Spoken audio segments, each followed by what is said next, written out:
Yo, what's good, fam? Before we get into this one, let me tell you this story's gonna hit different. We're talking about Elena Morales, 62, living way the hell out in the Olympic Peninsula, Washington, where the nearest Starbucks is like 70 miles and nobody gives a damn about your Wi-Fi password. This is completely made up, but the message? That shit's real. Picture this. Late October, trees looking like they're on fire with all those red and gold leaves, air so crisp you can practically taste winter coming. Elena's cabin sits at the end of a dirt road that barely counts as a road anymore, more like a suggestion carved into the mountainside. She's been out here alone for 3 years now, ever since her wife passed from a stroke that came out of nowhere. They'd bought this place together, talking about retiring, growing old, watching the seasons change. Cancer had other plans though, and now Elena's living that dream solo. Homie's got a routine that'd make a monk jealous. Up at dawn, coffee on the porch, watching deer do their thing, chopping wood till her shoulders burn, reading by lantern light, cause the electricity out here is sketchy as hell. She used to be a trauma nurse in Seattle, seen some shit, saved some lives, carried weight most people couldn't imagine. Out here though, just her, the trees, and silence so thick you could damn near touch it. The locals down in Forks, yeah, that Forks, Twilight fans, they talk. Always talking about these woods, shadows moving wrong, howls that don't match any animal in the books, footprints by the river that make you question reality. Elena heard it all when she'd drive down monthly for supplies. She'd smile, nod, pay for her groceries, and think they were all watching too much TV. She'd been out here 3 years and never seen nothing she couldn't explain. Sure, sometimes branches would snap in the dark, or she'd get that feeling like someone was watching from the tree line. But that's just how the wilderness be always alive, always moving, always making you remember you ain't the top of the food chain out here. Her cabin was small but solid. One big room, wood stove in the corner that kept things toasty, a loft where she slept listening to rain hammer the tin roof, walls covered in pictures of her and Carmen their wedding day, hiking trips, Carmen laughing with her head thrown back the way she used to.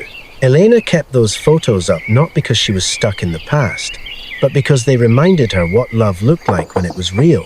The thing about grief is it changes shape. First, it's this crushing weight that makes breathing feel like work. Then it becomes this companion you carry everywhere, quiet but constant. Elena had made peace with it. Mostly, she found purpose in the simple shit, keeping the fire going, maintaining the property, surviving. Some days, that was enough. But damn, some nights got lonely. Not the kind of lonely where you want people around. She'd had enough of crowds in Seattle. Nah, this was deeper. The kind where you miss having someone to care for, someone who needs you. Carmen used to say Elena had too much love to keep bottled up, that she was meant to nurture. Out here in the middle of nowhere, with just squirrels and ravens for company, that part of her was gathering dust. 3 winters in these woods, and she thought she'd seen everything. Thought she knew what this mountain could throw at her. Blizzards that lasted days, power outages that stretched into weeks. That one time a black bear tried to get into her shed, she'd banged pots until it wandered off. Grumpy but uninterested. She figured she'd settled into the rhythm of this place, learned its moods, understood its language. Man, was she wrong. It started small, like these things always do. Early October, she noticed tracks near her property line, footprints in the soft earth by the creek where she got water. At first, she thought maybe a hiker had wandered through, except these prints were off. Too big, too deep, shaped wrong. 16 inches long, 5 toes, but the proportions didn't match human feet. The stride was too wide, like whatever made them had legs long enough to step over her firewood pile. She chalked it up to some weird elk print, or maybe a bear walking funny. But then more signs showed up. Trees with branches broken at 8, 9, 10 feet high, snapped clean, not sawed. Fresh breaks too, sap still oozing. Rocks stacked in little cairns near her trail, arrangements too deliberate to be random. And the sounds at night low, calls that rolled through the valley. part howl, part groan, hitting frequencies that made her chest vibrate. Elena started keeping a log. Nurse brain, always documenting. November 3rd, footprints circling the shed. November 7th, 3 deer carcasses found arranged in a triangle half a mile out. November 10th, something heavy walking on her roof at 2 a.m. Slow, deliberate steps that made the whole cabin creak. She wasn't scared exactly 3 years alone in the wilderness. Teaches you that fear without action is just wasted energy. But she was aware, started keeping the axe by the door, making sure she had sight lines to the tree line, double-checking the locks, even though locks felt pretty useless against whatever could break branches 12 feet up. The thing is, she never felt threatened. That's what tripped her up.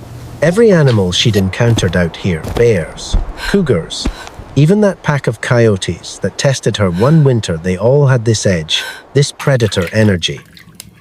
But whatever was watching her from the trees, it felt curious, cautious, almost careful, like it was studying her the same way she was tracking it.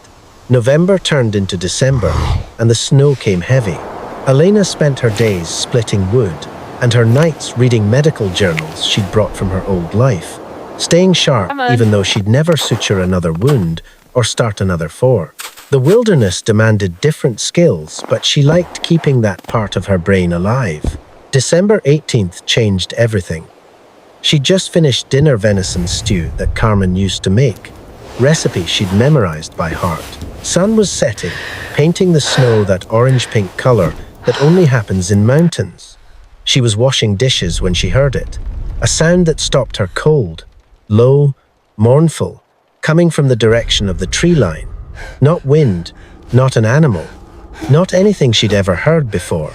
It was crying, deep, guttural sobbing that carried weight, like whoever was making it understood loss the way Elena did. She dried her hands slowly, moved to the window. The forest was darkening, shadows stretching long between the pines. She couldn't see nothing at first, just trees and snow, and that blue-gray light that comes right before night. Then something moved. At first, her brain tried to make it make sense. A person in a fur coat, a bear standing up, some trick of the light, and her tired eyes. But as it stepped into the clearing, Elena's nursing training kicked in a cess. Don't assume, observe the facts. The facts were impossible.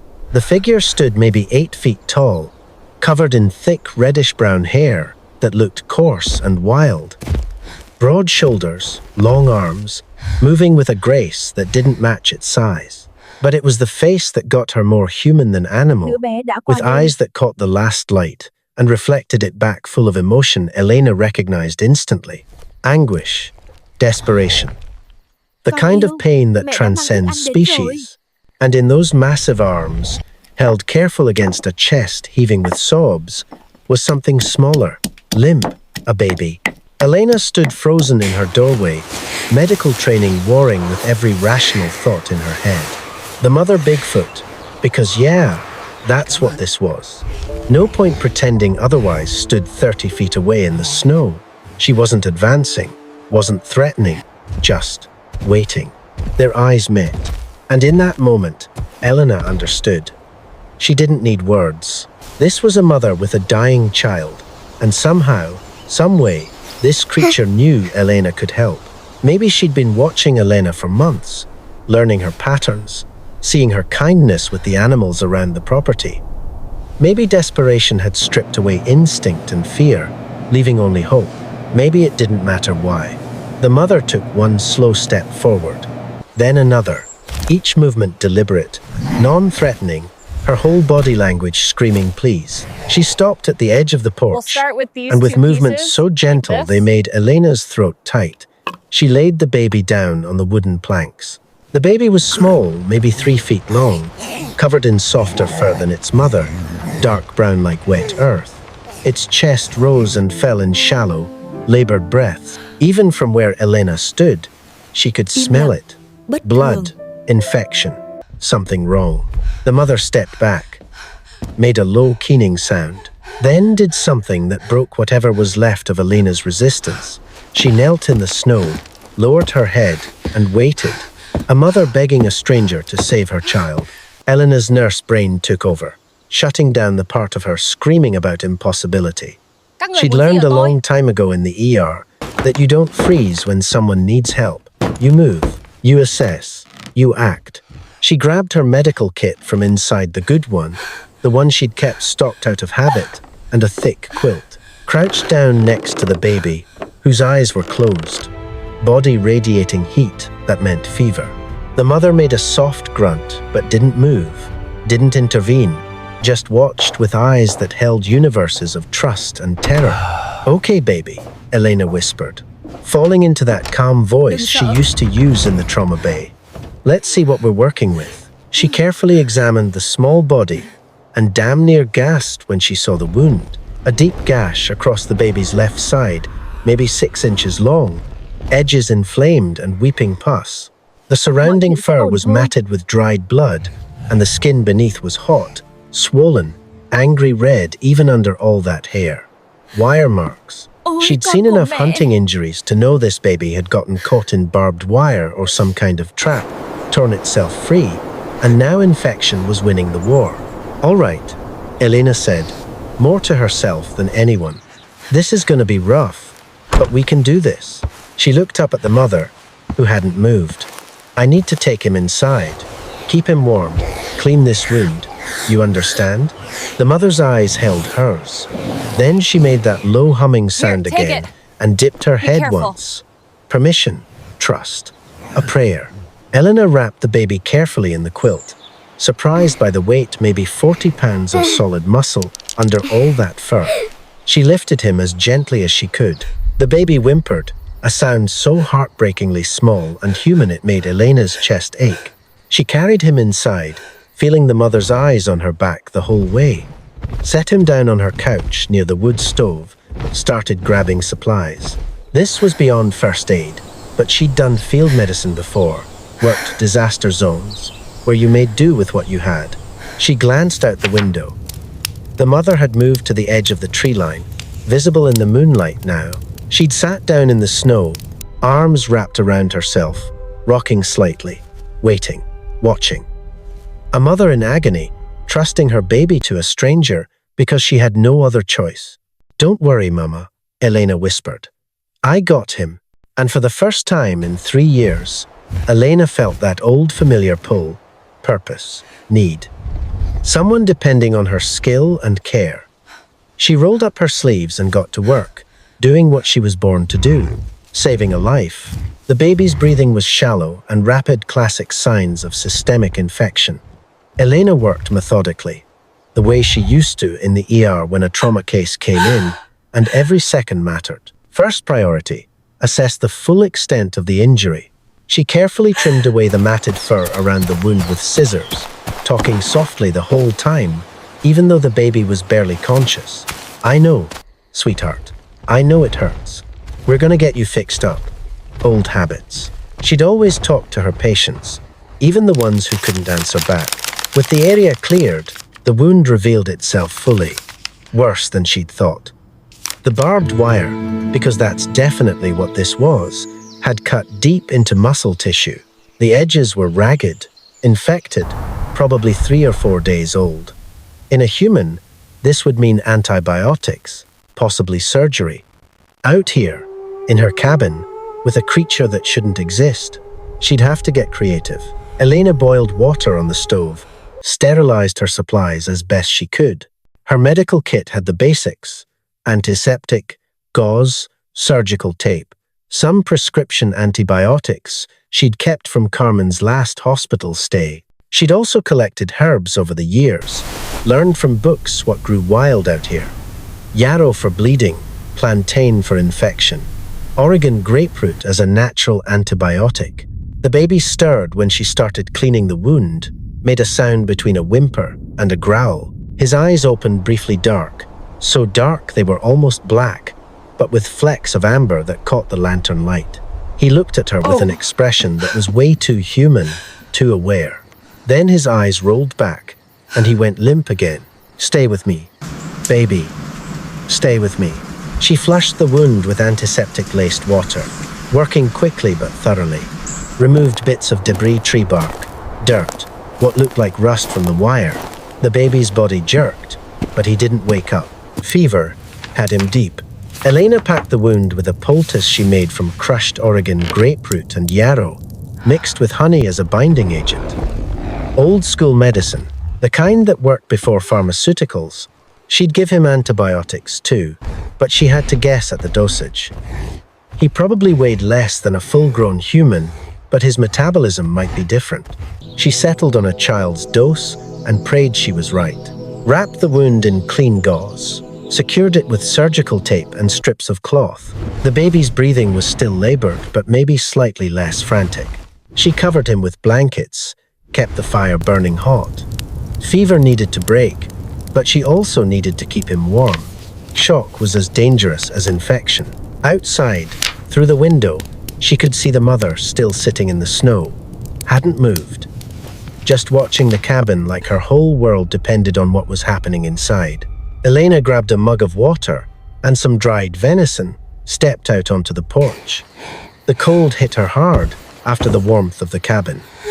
The mother's head snapped up, body tensing, but she didn't stand. "He's alive," Elena called out softly. "Fever's high, but he's fighting." The mother made a sound low, questioning, desperate. Elena set the water and food on the porch railing. "I'm gonna do everything I can. I promise you that. But Mama, it's bad. I won't lie to you." The mother stood slowly, took a few steps closer. In the moonlight, Elena could see her more clearly. The face was broad, more ape-like than human, but the eyes, God, the eyes were full of intelligence and emotion that made Elena's throat tight. Tears tracked through the fur on her cheeks, freezing in the cold. They stood there, woman and Bigfoot, separated by 30 feet, and every law of nature, connected by the universal language of maternal love and fear. The mother reached down, grabbed a handful of snow, and placed it carefully on the porch steps. Then she touched her chest, touched the snow, pointed at the cabin. Elena understood. "You want to know if I need anything? If I need help?" The mother nodded. Actually nodded.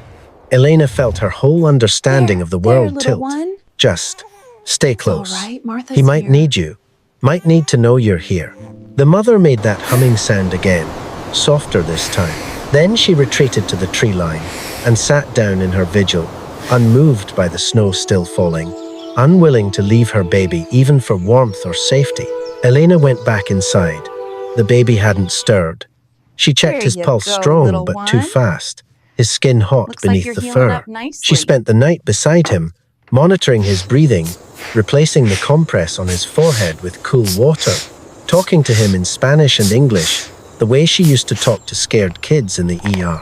"Tu mamá está aquí, bebé. She's right outside waiting for you. You gotta fight, okay? You gotta show her you're strong." Around 3 a.m., the baby started seizing. His whole body went rigid, limbs jerking, jaw clenched. Elena's heart dropped into her stomach. Febrile seizure, the fever was too damn high. She grabbed more cool water, worked to bring his temperature down, held his thrashing body so he wouldn't hurt himself, fought the panic rising in her chest because she'd seen this before, seen kids die from infections that spread too fast and too far. No. Come on, baby. Come on. The seizure lasted 90 seconds that felt like 90 years. When it finally stopped, the baby went completely limp. For one terrible moment, Elena thought she'd lost him. Then she felt the faint flutter of pulse at his neck, saw the shallow rise of his chest. She looked out the window. The mother was standing now, pressed against a tree, her body language screaming distress. She'd heard, she knew. Elena met her eyes through the glass and shook her head slowly. Not gone, but not good. The mother's legs buckled. She grabbed the tree for support, and the sound she made low, broken, hopeless, was the worst thing Elena had ever heard. It was the sound Carmen had made when the doctor said there was nothing more they could do.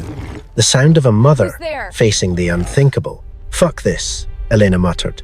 She grabbed her coat, went to the door, opened it. "Mama, you hear me?" The mother looked up. "He's still alive. You hear me? Barbed wire. Still fighting. But I need you to believe that, okay? I need you to have faith because he's gonna feel what you're feeling. Kids know. They always know. So you stay strong out there. And I'll stay strong in here. And we're gonna get this baby through the night. ¿Me entiendes? The mother stared at her. Then she straightened up, wiped her face with one massive hand, nodded once, firm and sure. That's right. We got this. We're his mothers right now, both of us. And we don't give up. Elena went back inside, back to the baby's side. She refreshed the poultice, gave him more antibiotics, dripped water into his mouth whenever he'd swallow, and she prayed not to any specific god, because she'd lost most of her faith when Carmen died, but to the universe, to the forest, to whatever force had brought this baby to her door. Please, she whispered, please let this one live. Dawn came slow and grey. Elena hadn't slept, running on adrenaline and coffee and sheer stubborn will. The baby's fever hadn't broken, but it had stabilized. He wasn't getting worse, and out here, that counted as progress. She stepped outside as the sun rose, exhausted down to her bones. The mother was still there, covered in fresh snow, frosted like a statue. When she saw Elena, she stood up so fast, she stumbled. Elena gave her a tired smile. He made it through the night. The mother's whole body sagged with relief. She made a series of soft sounds, not quite words, but communication for sure. Gratitude, hope, questions. Elena couldn't fully answer, but understood in her gut. He's not out of the woods yet, Elena said, then laughed at the unintended pun. But he's fighting. Your boy's a fighter. The mother approached the cabin slowly, stopped at the porch steps, knelt down, and placed something on the bottom step. A bundle of roots and bark, carefully arranged. Elena recognized some of them. Devil's Club, known for healing properties. Cedar bark, antiseptic. Some others she didn't know but suspected were medicinal. The mother had brought medicine, her medicine, the knowledge of her people. Thank you, Elena said, picking up the bundle. I'll use these, I promise. The mother touched her chest, then reached out slowly, palm up. Elena understood the gesture. There, little Without one. thinking about Almost how ready crazy for our this journey. was, she stepped forward and placed her hand in the Bigfoot's palm. The hand was huge, rough, warm despite the cold. The mother closed her fingers gently around Elena's hand, held it for a long moment. Take him inside. Her eyes were wet again, but different this time. Not despair. Gratitude, connection. Then she let go, stepped back, and melted into the forest like smoke. Elena stood there holding the bundle of roots, hands still tingling from the touch, wondering if she'd actually just held hands with a Bigfoot, or if exhaustion had finally broken her brain. The baby's soft whimper from inside answered that question. This was real. All of it. She went back inside, back to work. Used some of the roots the mother had brought, grinding them into paste, mixing them with her own remedies. The combination of modern medicine and ancient forest knowledge, it felt right somehow, like bringing together two worlds that were never meant to be separate. Day 2 passed in a blur. The baby woke up a few times, eyes clearer but still confused and scared. Each time, Elena talked to him softly, gave him water with honey, let him know he was safe. He'd look at her with those two human eyes, then drift back into fevered sleep. The mother came to the edge of the clearing 3 times that day. Each time, Elena would step out and give her an update. They developed a system. Elena would hold up fingers for the baby's temperature, point to her own chest, and breathe slow or fast to show his respiratory rate. The mother would nod or make sounds that Elena was learning to interpret. By the 3rd day, something shifted. The baby woke up and stayed awake for almost an hour. His eyes tracked Elena as she moved around the cabin. When she brought him water, he drank without help, lifted his head on his own. The fever had broken sometime in the night, and though he was still weak as hell, the infection was losing ground. Hey there, tough guy, Elena said, sitting beside him. Welcome back. The baby made a soft grunt, tried to sit up, winced from the pain, settled back down. But he was looking at her now with awareness. Not just fever-confused recognition. Your mama's outside, Elena told him. She's been there the whole time, waiting for you. You know that. She hasn't left you for a second. The baby's eyes went to the window, made a sound, not quite a word, but clearly a call. Outside, Elena heard an answering call, joyful and broken all at once. Yeah, she hears you. She knows you're okay. Elena changed his bandage. The wound looked better. Still angry, but no longer weeping. The edges starting to knit together. She reapplied the poultice, gave him more antibiotics. The baby watched everything she did with intense curiosity. Just rest You're now. gonna have a badass scar, Elena told him. I'm here. Something to show your friends. Check this out. I got caught in a human trap and survived. They're gonna think you're a legend. The baby tilted his head, like he was trying to understand her words, if not her meaning. Then he did something that made Elena's heart flip. He reached out one small hand and touched her arm. Did you hear that? Gently, deliberately. Thank you. Oh, baby, Elena whispered, covering his hand with hers. You're welcome. You're so welcome. That night, the mother came closer than ever before, stood just at the porch steps, looking through the window at her baby sleeping peacefully. Elena opened the door slowly. You want to come in, see him up close. The mother hesitated, looked at the cabin, at Elena, at the doorway that was probably too small for her bulk. Then she shook her head slowly, but she made a sound and pressed both hands to her chest, then extended them toward Elena. My heart. I give you my heart. Trust. Elena understood. I'll take care of him. My goodness. You have my word. They stood in the cold together, woman and Bigfoot, no longer strangers. The mother reached into a pouch at her side. Elena hadn't even noticed it before and pulled out something small, held it out. It was a carved figure, no bigger than Elena's thumb, made from wood and shaped into something that might have been a bird or a person or both. The craftsmanship was incredible, detailed and smooth. For me? Elena asked, taking it carefully.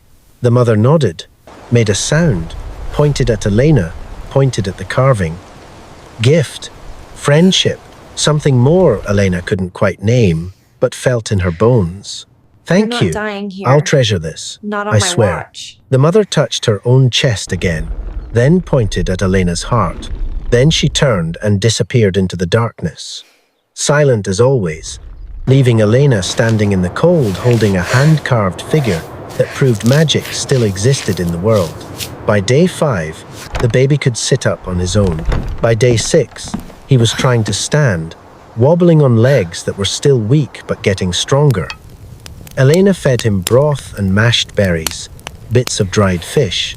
He ate like he was starving, which he probably was, and his eyes got brighter with each meal. He started following her around the cabin, limping but determined. When she chopped wood, he'd sit on the porch and watch. When she cooked, Here's some water he'd for creep you. closer, fascinated by the fire and the smells. He made sounds, chirps and grunts, and soft hoots that might have been his language or might have been baby babble. Either way, Elena talked back to him, carrying on one-sided conversations that felt less lonely than they should. You know what I think, she said one afternoon, teaching him how to stack firewood. I think you're going to grow up to be someone special, probably going to be a leader or something. The way you're always studying everything, trying to figure out how shit works. The baby carefully placed a log on the stack, looked at her for approval. That's perfect. You're a natural. The mother still came every evening, but she looked different now. Lighter. It's from barbed The wire. weight of terror had lifted, replaced by joy Elena could see in every movement. Sometimes the mother and baby would make sounds back and forth through the window calls and responses that were clearly conversation, family language. running. On day 7, The danger everything is very changed again. real and imminent. Elena woke up to silence. Not the normal forest silence, but something deeper, heavier. The kind of quiet that comes right before a storm, when even the birds know to shut up and take cover. She looked out the window. Wounded bear Her cub? blood went cold. There were people in her clearing, 4 of them, spread out in a loose perimeter, all wearing tactical gear. Not hunters, not forest service. These were operators professional, organized, moving with the kind of precision that meant training and purpose.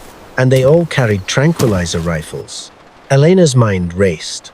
Don't The worry, men from Mama. before the ones who'd come asking questions. I got him. Finding hair on her porch. They'd come back. And this time they'd brought a Goodbye, team. baby. The baby was still asleep on the couch, recovering body needing rest. Elena moved quickly, Never had children quietly, of my own, but for a grabbed little her while, heaviest I was a coat, mother to someone wrapped who the wasn't baby in human, but blankets, needed love all checked the to make same. sure his wound was covered. He stirred, made a questioning sound. Shh, baby, we gotta be quiet, okay? Real quiet. Just She a looked little out bit the back more, my window. sweet little Two one. more men there, watching the tree line. They had her Almost done. surrounded. They knew. Somehow they knew the baby was here. One of the men near the front, the tall one from before, pulled out a radio. Elena heard his voice through the thin walls. Thermal scan confirms target inside structure. Requesting permission to breach. Target. They called him a target. Something primal rose in Elena's chest. The same thing that had made her work 20-hour shifts in the ER. That had driven her to fight for every patient even when the odds were shit. Nobody was taking this baby. Not while she still had breath in her body. She grabbed the baby, moved to the root cellar entrance hidden under a rug in the corner. Carmen had insisted on it when they built the place somewhere to store food, somewhere to hide if things went bad. Elena had never thought she'd actually need it. We're going down here, baby. Gonna play hide and seek, okay? She climbed down the ladder with the baby clinging to her back, surprisingly strong for someone who'd been dying a week ago. The cellar was small, dark, cold. She settled him in the corner, covered him with every blanket she could grab. Don't make a sound, she whispered. No matter what you hear, stay quiet. Entiendes? The baby's eyes were wide, scared, but he nodded. Smart kid. He understood danger. Elena climbed back up, closed the hatch, replaced the rug, stepped outside to meet the men before they could breach her home. Can I help Wanna you? know if I need She called anything? out, voice steady despite her If I need hammering help? heart. The tall one approached, rifle lowered but ready. Ma'am, we have reason to believe you're harboring an endangered specimen. We need to search the premises. You got a warrant? Stay This close. is federal jurisdiction. We don't need a warrant. Funny, I don't see any federal badges. What I see is a bunch of guys with tranq guns on my property without permission. That's called trespassing where I'm from. Two of the men started moving toward the cabin. No te preocupes, Elena mi stepped amor. in front of the door. Everything You're is not going to going be in my alright. house. Ma'am, don't make this difficult. Difficult? Elena laughed, sharp You heard and the latest humorless. about the woods? You want to talk I about heard they difficult? saw something I'm a strange out 62-year-old woman who's been living alone for 3 years, trying to find some peace after my wife died. And now I got armed men surrounding my home. He is Talking gonna be about all right. specimens like this is a goddamn Thank you. science experiment. Yeah, I'm gonna make this difficult. The tall one's expression hardened. Last chance. Step aside. No. He nodded to his team. Two men grabbed Elena's arms, pulled her away from the door. She fought, kicked, screamed, channeled every ounce of fury she'd been holding since Carmen died, since the world had taken everything good from her life. Get the hell off me. You got no right. They zip-tied her hands, sat her on the porch steps with one man guarding her. The others went inside. Mama! Elena hear heard them me? moving through her cabin, Baby is still opening alive and cabinets, fighting. tearing up her home. You Anything? need to believe The that. tall one called. Negative. Place is clear. Elena forced herself not to look at the spot where the root cellar was hidden. Stay quiet, baby. Stay hidden. The men searched for 20 minutes, getting increasingly frustrated. let him be well. They pulled up floorboards, checked the loft, even looked in the wood stove. But the root cellar had been built by a paranoid lesbian who'd lived through enough discrimination to know how to hide what mattered. They weren't going to find it. Finally, they regrouped outside. The tall one stood in front of Elena. Where is it? Where's He what? made it through the The night. juvenile Gigantopithecus. We know it's here. We tracked it to this location. I don't know what the hell you're talking about. He crouched down, got in her face. Lady, that thing is valuable. Worth more than this whole He's mountain. not out of the woods You yet. help us, we'll make it But worth he your is while. fighting. Fight us, and we'll make your life very difficult. Elena met his eyes. You know what's valuable? The fact that there's still something in these woods we don't understand. Something we haven't killed or caged or turned into a goddamn tourist attraction. So for a fever? You want to take that and for away? the spirit. Gonna have to kill me first. The man stared at her for a long moment. Thank Then you. he stood up, I'll use these. spoke into I his promise. radio. Target not at this location. Continuing search pattern. Heading north. He cut her zip ties, actually helped her stand. You're lucky, lady. We don't have time for this, but we will be back. And when we find it, you'll be charged with obstruction. Looking forward to it. The men disappeared into the woods, moving fast and purposeful. Elena waited until she couldn't hear them anymore, then waited 10 more minutes to be sure. Finally, she went inside, locked the door, and opened the root cellar. The baby was curled in the corner, shaking, eyes huge with fear. When he saw Elena, he made a soft, crying sound and reached for her. I know, baby, I know. But you did so good, so good. She pulled him out, held him close while he trembled against her. Outside, she heard a sound the mother, This was calling from real. the forest. She'd seen everything. Been forced to watch strangers invade her baby's sanctuary, unable to help without revealing herself. Elena carried the baby to the window. The mother was at the tree line, her body language screaming anguish and rage. He's okay, Elena called. It's okay, little one. They're gone. We'll He's get you all safe. better. But even as she said it, Elena knew the truth. This place wasn't safe anymore. The men would be back, probably with more resources, better equipment. They wouldn't stop until they had what they came for. The baby couldn't stay here. That night, Elena made the hardest decision of her life. She'd spent the week saving this baby, bonding with him, letting herself care about something again. And now she had to let him go. She packed supplies, bandages, It's antibiotics, okay. You'll be dried safe. food, the herbs the mother had brought, put them in a waterproof bag. The baby watched her with those intelligent eyes, and she knew he understood something was changing. You got to go home, baby, she said softly. Back to your family, deep in the forest where those men can't find you. You understand? The baby made a sad sound, pressed against her leg. I know. I'm gonna miss you too. More than you know. But staying here, that's not safe for you anymore. I need And to your see a mama, warrant. she needs you. She's been waiting so long. She opened the door. The mother was already out of my there, house! like she'd Where is been it? waiting for this moment. The two of them, human and Bigfoot, looked at each other across the porch, and understanding passed between them. It was time. Elena knelt down, hugged the baby one last time. He clung to her, made soft Where is the sounds that might have been his juvenile version of Gigantopithecus? crying. She kissed the top of his furry Telling you head, anything. Nah, breathed in the I can wild make it smell worth of your him, while. let herself feel the grief of losing someone she'd come to that love. creature is You be worth good more for your free mama. than as a goddamn Okay. tourist attraction. Grow up strong. Be safe. We will be back for you, And Elena. maybe remember the weird human lady who bandaged you up and fed you terrible soup. She stood up, guided him toward the porch edge. The mother stepped forward slowly, knelt down. The baby looked between them, his mother and his savior, torn between two worlds. Then he made his choice. He moved to his mother, wrapped his small arms around her neck. The mother made a sound Elena had never heard before, pure joy and relief, and love so big it transcended species. She scooped up her baby, held him close, rocking him like parents have rocked their children since the beginning of time. Elena handed the mother the bag of supplies. For his wound, keep it clean, keep changing the bandages. The antibiotics, give him one every day until they're gone. And the salve, that's for. The mother reached out, placed one massive hand on Elena's shoulder, squeezed gently. Then she pulled something from her pouch, a necklace made of carved wood Thank and you. stone, intricate and beautiful beyond words. Thank Eleanor you. took it with This way. shaking hands. I can't. This is too much. But the mother was already backing away, baby secure in her arms. She made one last sound, low, melodic, meant just for Elena.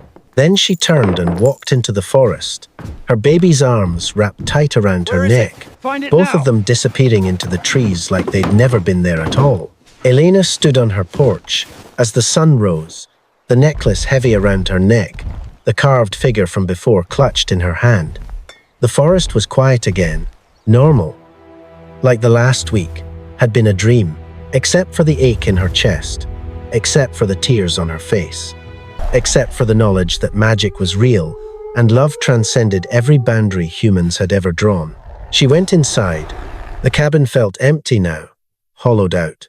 She cleaned up the evidence, burned the bloody bandages, scrubbed the floor, put everything back the way it was before a dying baby Bigfoot had shown up at her door and given her a reason to care again. 3 days later, the men came back, searched her property again, more thoroughly this time, found nothing.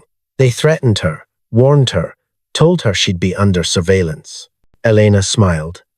Sounds expensive. Hope you'll got the budget for it. They left frustrated, and she never saw them again. But she saw the mother, saw her family. It happened 2 weeks after the baby had gone home. Elena was on her porch at sunrise, coffee in hand, when she heard something. Movement in the forest, lots of it. She stood slowly, heart hammering. They emerged from the trees like ghosts, becoming solid. The mother and baby first, but not alone. Behind them came others, a dozen, maybe more. Big ones, small ones, young and old, an entire family group stepping into the clearing with the morning light behind them. The baby looking so much stronger now, his wound healing clean, stood beside his mother. When he saw Elena, he made a happy chirping sound and took a step forward. The mother placed a hand on his shoulder, holding him back, but not stopping him from calling to the woman who'd saved him. An older male stepped forward, massive, silver-backed, clearly the elder. He looked at Elena with eyes that held lifetimes of knowledge. Then he raised one hand, palm forward, a gesture of peace, of gratitude, of respect. One by one, the others did the same. A wall of Bigfoots, hands raised, acknowledging the human who'd chosen compassion over fear. Elena's throat closed up. She raised her own hand, palm forward, returning the gesture. They stayed like that for a long moment. 2 species, 2 worlds, connected by the simplest and most powerful force in the universe. Love, care, the choice to help when helping mattered. Then the elder lowered his hand, made a sound deep, resonant, carrying through the forest like a song. The others responded, a chorus of calls that made Elena's chest vibrate. It wasn't a language she understood, but she felt its meaning in her bones. Thank you. You are family now. You are one of us.